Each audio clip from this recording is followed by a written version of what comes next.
అనంతమైన ఈ సృష్టిలో ఎంతో సుందరమైనది, శుభకరమైనది మన భూగోళం. అయితే మన భూగోళానికి ప్రమాదాలు తప్పలేదు.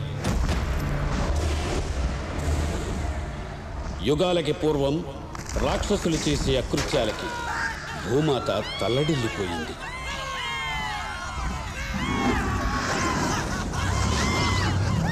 రాక్షసులు మహర్షుల తపస్సుని భగ్నం చేశారు.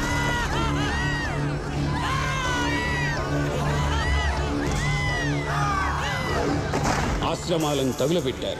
యజ్ఞవాటికలను చల్లాచెదరు చేశారు. ఎక్కడ చూసినా బీభత్సం. రాక్షసుల ఆగడాలకు అడ్డు అదుపు లేకుండా పోయింది. ప్రాణికోటి హాహాకారాలు మిన్నుముట్టాయి.